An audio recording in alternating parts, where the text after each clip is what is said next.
You've probably heard it 100 times. It's not worth trying to get your book into bookstores anymore. And don't bother doing signings either, because nobody shows up, nobody buys, and it doesn't move the needle. Honestly, there's some truth to this. Probably won't sell a lot of copies at a book signing. You might even sit behind a table and talk to 3 people all afternoon.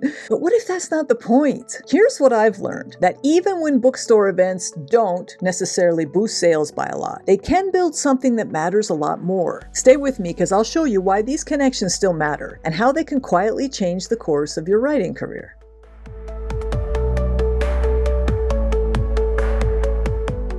So I'm thinking about this and I'm doing this video because I just got back from visiting another bookstore in a neighboring town that's about 30 minutes away yesterday. And it was a really cool thing to do because I'm making connections with a new bookstore when I already have some connections with some of the other local bookstores in my area. And I was thinking about how much this has benefited me in my career and just as a writer in general. And I was like, I need to share this with you guys because I see the messages out there all the time from other writers, from other YouTubers saying, just don't do book signings, just don't.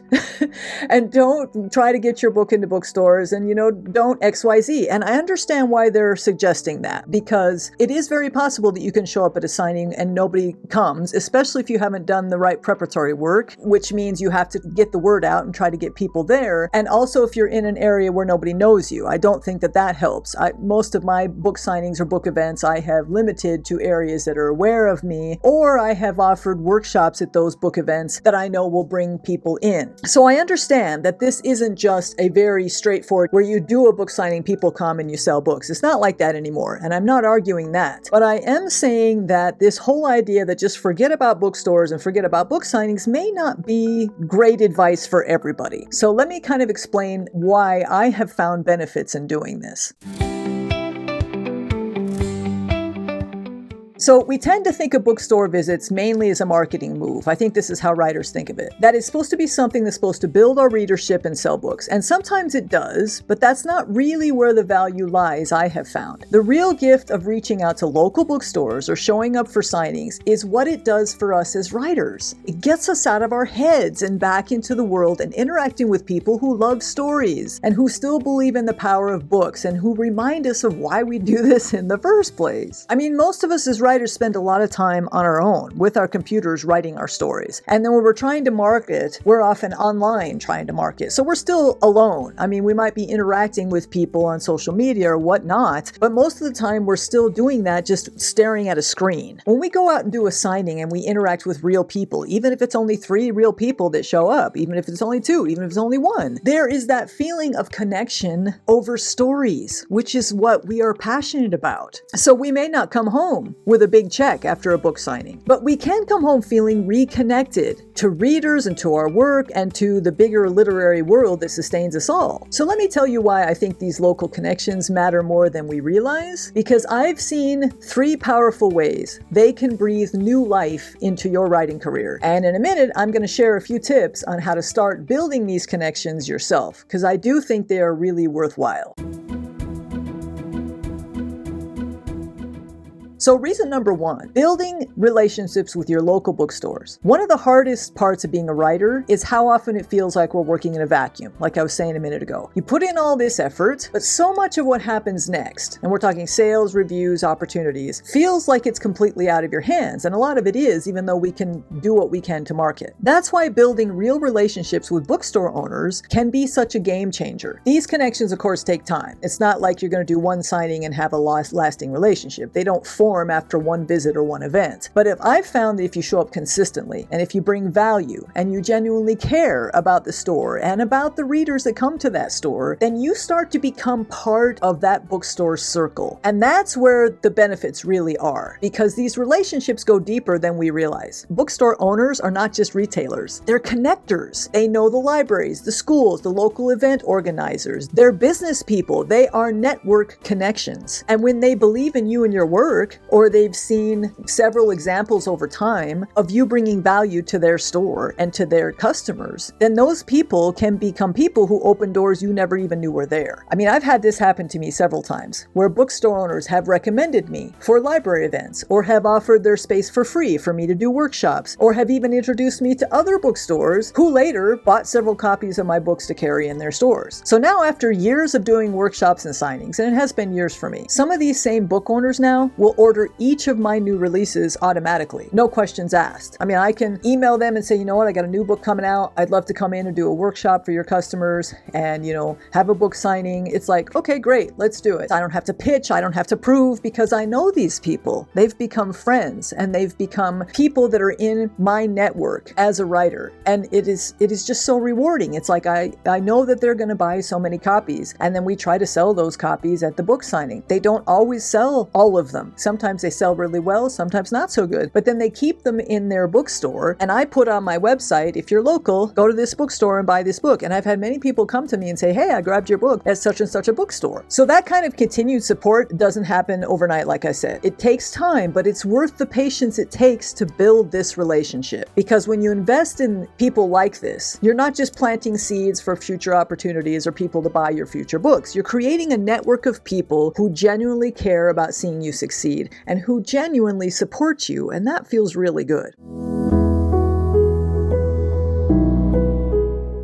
Okay, number 2 reason that this is a good thing to do. This connects you with real readers. I mean, for most writers, one of the hardest parts of this work is how disconnected we feel. Like I was saying a minute ago, we pour ourselves into these stories, we spend months, sometimes years, bringing it to life, and then when it's finally out in the world, oftentimes there's silence, or we're getting only feedback, through the keyboard, or we see a few numbers on a sales dashboard, or maybe a review or two. But that's why establishing these in-person relationships matters so much. Meeting readers in person brings all of it back to life again. I know you know what I mean, because you all know what it's like when a reader comes and is excited about reading your story, or when a reader comes and you tell them the basic pitch of your story and they're like, ooh, I want to read that, and then they go and buy it. I mean, we all know how magical that is. There's something magical about looking in the faces of people who love books, the ones who are genuinely excited to meet you and who want to hear about how you wrote this story, and they can't wait to take that book home and read it. I mean, that's priceless. And when we interact with a reader like that, even for just a short moment, we share something real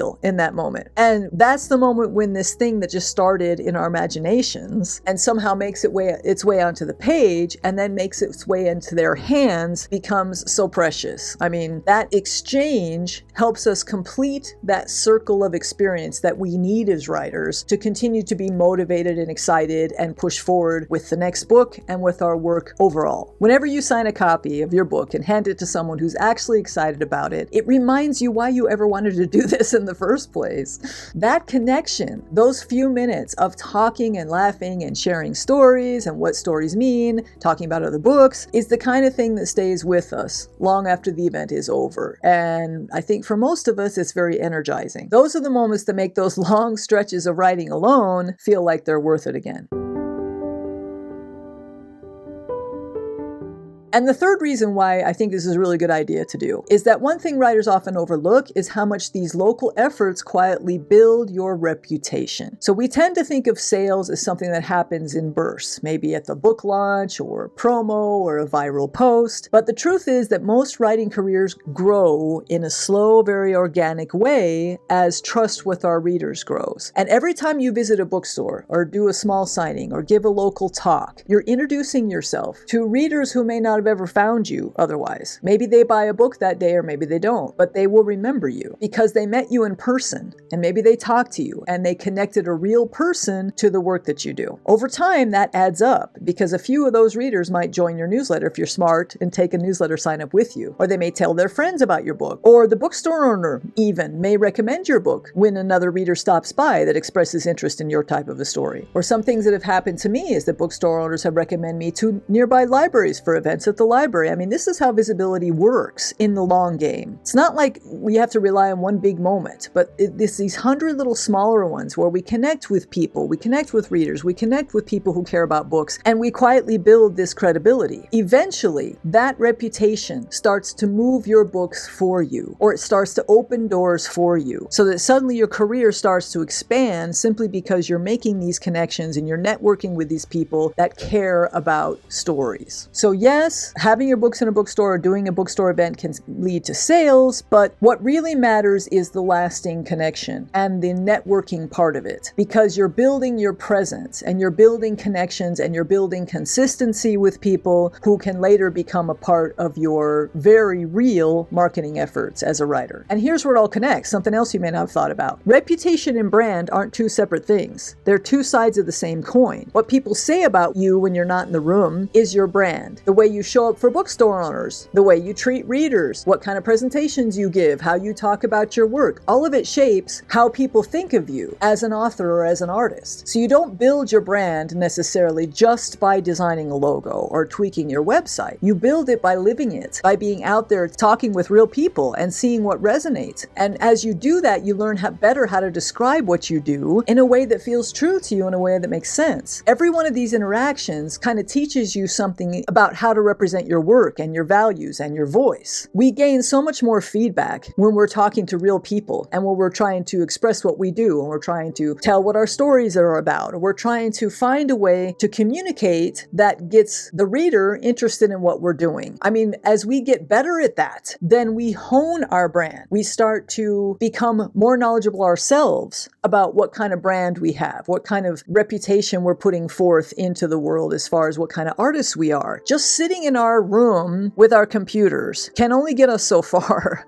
I mean, I'm about as introverted as you can get. And you talk about the scale between introvert and extrovert. I'm way over here on the introvert side. But I really enjoy these interactions. I have to, kind of get myself in the mode to go do them, get my introverted self on the train to go do something social. But when we do that and we get out of our little corners of the world and we interact with people, there's not only the benefits of the networking and the connection, there's the benefits of honing our brand, of figuring out what are we really talking about? What is this story really about? How do I explain this in a way that helps other people to be excited about it? The more we do that, the more we practice doing that, the better we get at selling and marketing, which is something, of course, that we authors struggle with. So that's the real kind of brand building that you do when you do in person. Human, organic, and earned through your personal presence. And it doesn't just sell books, it builds trust with people who matter. So if I've convinced you, let's talk about how you can start building this kind of connection where you live.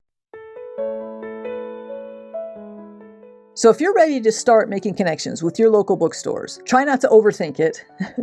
Don't get too nervous. You don't need a big strategy. All you have to have is a few small steps to start showing up where your readers are. So start with just one visit. And you may want to check what bookstores you have in your area, but I wouldn't cross any of them off your list until you go and meet them. I have found that some stores are more open to local authors than others. Some are really supportive of local events, some may not be. So I would not make any decisions until you actually go speak with these people. So just start with one visit. Walk into your nearest bookstore, introduce yourself, buy a book, and start a conversation. Don't pitch yet. Just connect with the owner or the person behind the counter and let them see you as a fellow book lover, not just an author trying to sell something. Because one thing, unfortunately, that's happened in a lot of bookstores is that they've been approached by authors who aren't willing to give and take. If you're only going in there because all you care about is having them sell your books and it's all them doing things for you, then they're going to feel that. They're going to feel that one-sided relationship, and that's not what you want. You want to set up a two-sided relationship where you are promoting the bookstore at the same time that maybe they start promoting some of your work. So start off by just getting to know who's there. Go in the bookstore a few times, buy a book, browse around, see what you see, and get a feel for the place. And then eventually you can start to ask, who's the owner? Who's in charge? Who's the manager? You're an author. Who would you talk to about perhaps, doing an event? And I would always start with doing an event, because if you just go in there and you say, I have a book and maybe you'd like to sell my book in your store. Again, that's the one-sided thing, right? We don't want to do that. We don't want to come off as people who are just trying to take. So maybe I could do an event and I could, have some of my friends or family come by. What you're trying to do is bring people into the store so that the bookstore is getting some benefit from this too. Because gone are the days when bookstores will just stack your book because you're an author. They have limited space for books. This is a huge thing in bookstores. They only have so much room. And so what books they put on those shelves is a huge thing in their minds because they want those books to move. They want those books to sell. So they're looking for material that they think people will buy. And that can be because your work is just really stellar quality. You have awesome covers. You have wonderful stories. You have lots of good reviews. Or it could be because you have a connection in that area that's going to help you bring in people to whatever event you might do. I would also suggest that you offer an event that you believe will be important to their readers. So you can ask them, hey, I write mystery, cozy mystery, and I have a couple of topics I could talk about at an event. Which one do you think that maybe your audience would be interested in? So now I'm coming to step number 2. So first you just go in, you talk to people, you browse around, you maybe buy a book, you get to know the place, and you start supporting them first by buying a book. Okay, we authors often just wait for them to buy our books. Buy a book first. If you're interested in creating a relationship with this bookstore, buy a book first. Then number 2, you offer something of value to the store. So when you go back and you follow up and you try to talk to the manager or the owner, you want to come up with an idea that serves their audience. So it might be a short talk on the writing process if they have lots of writers come in, or it might be a joint event with another writer if both of you are mystery writers, or if they have a lot of people who enjoy history books and you write history books, then you can talk about you can put together some sort of a history workshop that you can give at their place. Ask them what their readers are mainly interested in, and then talk about what kind of topics you write about, and then try to think of an event you could put on. Every time I do an event at a bookstore, I do more than a signing. I don't just do signings. I will do a workshop of some sort because I'm trying to bring value to their people. So there's a reason for them to come, because if they don't know me and they don't know my stories, then they're not going to come out just to get my book because they have no idea, if this is something they're going to like or not. But if I do a workshop that's related to that book, that is related to people who may be interested in that book, then there's more of a reason for them to come because they feel like they're perhaps going to get value from the workshop, even if they don't end up buying the book, but most of the time they do. So you want to offer something of value to the store in exchange for them hosting you for a potential event or signing. And then once you do that, you just stay consistent. The next time you have a new book come out, you do it again. You stop by every few months, you attend other local author events at the bookstore. Bookstores notice if you are coming to other author events, if you're supporting the store, if you're telling other people to go to their store, or if you're only showing up when you want them to sell your books. Bookstores notice that.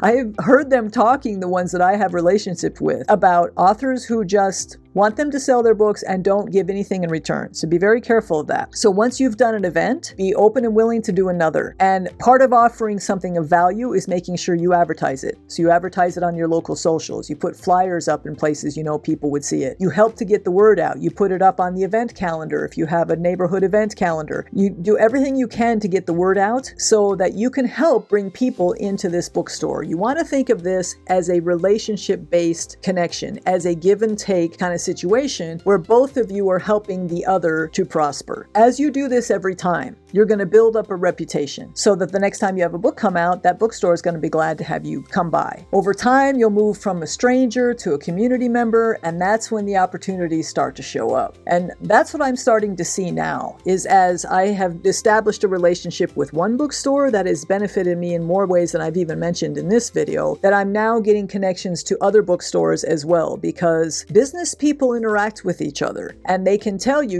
there's a new store opening in such and such that might be interested in your books, and you can go establish a relationship at that bookstore. And this is how we do it, these little steps by little steps. Yes, it takes time. Yes, it takes an investment for you. But I would say that this kind of in-person interaction is so hugely beneficial for us. I have felt just so motivated after coming back from an event or a workshop or a signing at a bookstore. I've felt so motivated when the bookstores are happy to buy my books. I mean, this relationship helps give us those little motivational pushes that we need to go back to the page and start the next book. And I think that's really critical to a long-term writing career. So your mission of the week, if you choose to accept it, If you've been feeling disconnected or discouraged lately, make this the week where you step back into the world that books built. Visit a local bookstore, talk to the owner, eventually introduce yourself as an author or just as someone who loves stories. Pick up a book, chat with another reader, and let yourself feel what it's like to be part of that energy again. And if you want to understand how to turn real-world connections like that into a personal brand that feels true to who you are, check out my book, Writer Get Noticed. I wrote that exclusively to help you figure out where your marketing strengths are. It's a gold medal award-winning guide that helps you build your author platform around your natural strengths instead of trying to copy what everyone else is doing, including me. It's about finding the intersection between who you are and how you naturally connect with your readers. You'll learn how to identify your unique author theme and strengthen your confidence and create a platform that draws readers your way. And if this video was helpful for you, I've got another one coming up on the end screen that you might enjoy. There I talk about how you can expand your local community reach by selling your books at craft fairs. It's another great way to meet readers face to face and to motivate yourself all over again to get back to that next book. It's cool because once you start doing some of these community outreach events, you'll find that there's so many creative ways to share your work, and every one of them helps you grow as an author. So good luck giving this a try this week if you decide to do it. And if this video was valuable for you, please give it a like and subscribe, and I'll see you next time.